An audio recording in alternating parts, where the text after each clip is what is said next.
শীতকালে সকালের ব্রেকফাস্ট বা রাতের ডিনারে যদি থাকে এরকম রঙিন সবুজ রঙের পরোটা, হ্যাঁ ঠিক ধরেছেন, পালং শাকের পরোটা, তাও আবার পুর ভরা। যে পরোটা আপনার স্বাস্থ্যের খেয়াল তো রাখবেই, তার সঙ্গে রসনা তৃপ্তিও করবে। একেবারে মুখে দিলেই মিলিয়ে যাবে নরম তুলতুলে প্রোটিনে ভরপুর স্বাস্থ্যসম্মত একটা পরোটা। রেসিপি অত্যন্ত সহজ, শুধু শেষ পর্যন্ত ভিডিওটা দেখে নেওয়ার অপেক্ষা।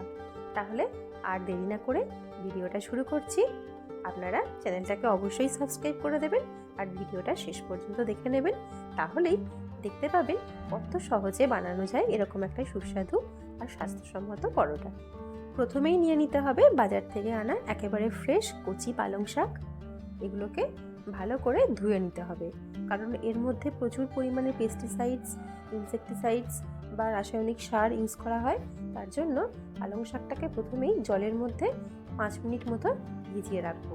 তারপর ভালো করে 2 থেকে 3 বার জল বদলে ধুয়ে নিতে হবে। বাজার থেকে আনা যে কোনো শাক বা সবজি রান্না করার আগে 5-10 মিনিট জলে ভিজিয়ে রাখলে তার মধ্যে থাকা অধিকাংশ পেস্টিসাইডস বা কেমিক্যালই দূর হয়ে যায়। এবারই শাকগুলোকে ভাপিয়ে নিতে হবে। তার জন্য একটা কড়াইতে কিছুটা জল দিয়েছি, তার মধ্যে শাকগুলোকে দিয়ে চাপা দিয়ে দিয়েছি। 3 থেকে 4 মিনিট মতো এটাকে ভাপিয়ে নেব। তারপর এগুলোকে গরম জল থেকে তুলে নিতে হবে। নিয়েই সঙ্গে সঙ্গে এগুলোকে আমি ঠান্ডা জলের মধ্যে ট্রান্সফার করব। এভাবে করলে সবুজ সবজির যে সবুজ ফ্রেশ কালারটা সেটা একেবারে ইনট্যাক্ট থাকে, কোনো রং নষ্ট হয় না। এবার এই পালং শাকটার একটা পেস্ট বানাতে হবে। তার জন্য গ্রাইন্ডারের মধ্যে একটু আদা নিয়েছি আর এই শাক সিদ্ধটা দিয়ে দিলাম, আর দিতে হবে কয়েক টুকরো ক্যাপসিকাম অথবা কাঁচা লঙ্কা। আপনারা দুটোই ইউজ করতে পারেন। আমি এখানে ঝাল কম ব্যবহার করব বলে শুধুমাত্র ক্যাপসিকাম ইউজ করলাম। দেখুন খুব সুন্দর একটা সবুজ রঙের পেস্ট তৈরি হয়েছে। এবার পরোটার জন্য ডো তৈরি করতে হবে। তার জন্য নিচ্ছি চায়ের কাপের 2 কাপ আটা আর 1 কাপ ময়দা। আপনারা চাইলে পুরোটা আটা বা পুরোটা ময়দাও ইউজ করতে পারেন। তার মধ্যে অল্প একটু নুন আর ময়ানের জন্য একটু সাদা তেল ইউজ করলাম, আর ফ্লেভারের জন্য দিয়ে দিলাম অল্প একটু জোয়ান। ভালো করে সব কিছুকে মিশিয়ে নিতে হবে। এবার পালং শাকের পেস্টটা এই আটা এবং ময়দার মিশ্রণের মধ্যে দিয়ে দিচ্ছি, দিয়ে ভালো করে মিশিয়ে নিতে হবে। ভালো করে মেশানো হয়ে গেলে প্রয়োজন মতো জল ইউজ করে একটা ডো বানিয়ে নিতে হবে। যে ডোটা আমরা নর্মাল যেমন পরোটা বা লুচি বানাই ঠিক সেরকমই হবে। ডোটা প্রায় রেডি হয়ে এসেছে। খুব ভালো করে এটাকে ঠেসে নিতে হবে, তাহলে পরোটাটা অনেক সফট হবে। আর ডোটাকে কিন্তু বেশ সফট করেই মাখতে হবে। উপর থেকে একটু তেল ছড়িয়ে দিচ্ছি, দিয়ে ভালো করে এটাকে মাখিয়ে নিচ্ছি। নিয়ে এটাকে 10 মিনিটের জন্য রেস্ট হতে দেব। যতক্ষণে ডোটা রেস্ট হচ্ছে ততক্ষণে পরোটার একটা পুর বানিয়ে নেব। তার জন্য একটা বড় সাইজের আলুকে 4 ভাগ করে খোসা ছাড়িয়ে সেদ্ধ করে নিয়েছি। তার মধ্যে নিয়ে নিচ্ছি 100 গ্রাম মতো ছানা। এবার এর মধ্যে কিছু মশলা অ্যাড করব। প্রথমেই দিয়ে দিচ্ছি স্বাদ মতো নুন, আর দিতে হবে আদা কোড়ানো, লাল লঙ্কা, ধনে গুঁড়ো, জিরে গুঁড়ো, গরম মশলার গুঁড়ো আর চাট মশলা।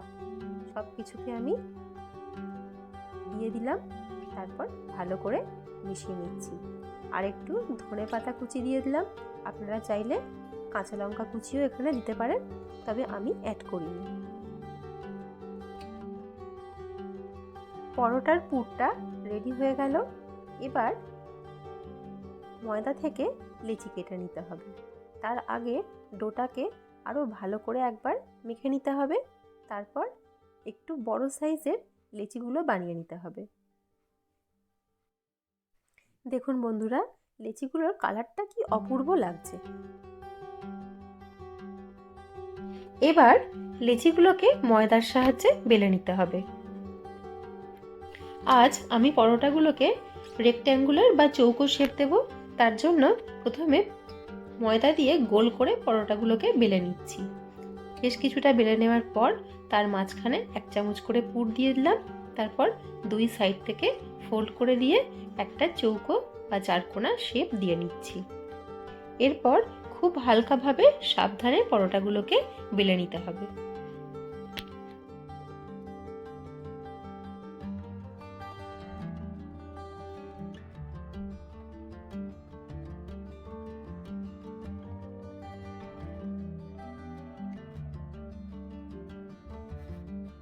এবার পরোটাগুলোকে সেঁকে নেব। তার জন্য তাওয়া গরম করে তার মধ্যে পরোটাটাকে দিয়ে দিলাম। এক একটা করে পরোটাকে 2 পিঠ থেকে ভালো করে আগে শুকনো অবস্থায় সেঁকে নেব। 2 পিঠ ভালো করে সেঁকা হয়ে গেলে তারপর 1 চামচ করে ঘি উপর থেকে দিয়ে দিতে হবে। ভালো করে ঘিটাকে স্প্রেড করে দিচ্ছি। তারপর উল্টে পাল্টে ভালো করে ভেজে নিতে হবে। পরোটাটাকে ঘিয়ের বদলে আপনারা সাদা তেলেও ভাজতে পারেন বা মাখনের মধ্যেও ভাজতে পারেন। তবে ঘিয়ে ভাজা পরোটার স্বাদটাই আলাদা। তাই আমি রেকমেন্ড করব যে পরোটাগুলোকে আপনারা অবশ্যই ঘিয়ে ভাজুন, তাহলে খুব সুন্দর হবে। সবাই আপনার রান্নার প্রশংসা করবে। তাহলে বন্ধুরা, কেমন লাগলো পালং শাকের পরোটার রেসিপি অবশ্যই আমাকে কমেন্ট করে জানাবেন। আর এই পরোটাটা খাওয়ার জন্য কোনো তরকারির প্রয়োজন হয় না। আচারের সাথে বা কিছু না থাকলে সস দিয়েই এটা খেতে দারুণ লাগে। তাহলে বাড়িতে অবশ্যই বানিয়ে ফেলুন এই সুস্বাদু আর স্বাস্থ্যকর পরোটা। আর আমাকে কমেন্ট করে জানান। রেসিপিটা ভালো লাগলে অবশ্যই ভিডিওটা লাইক করবেন আর চ্যানেলটা সাবস্ক্রাইব করতে ভুলবেন না। দেখা হবে অন্য কোনো রেসিপি নিয়ে। ততক্ষণ পর্যন্ত ভালো খান, সুস্থ থাকুন।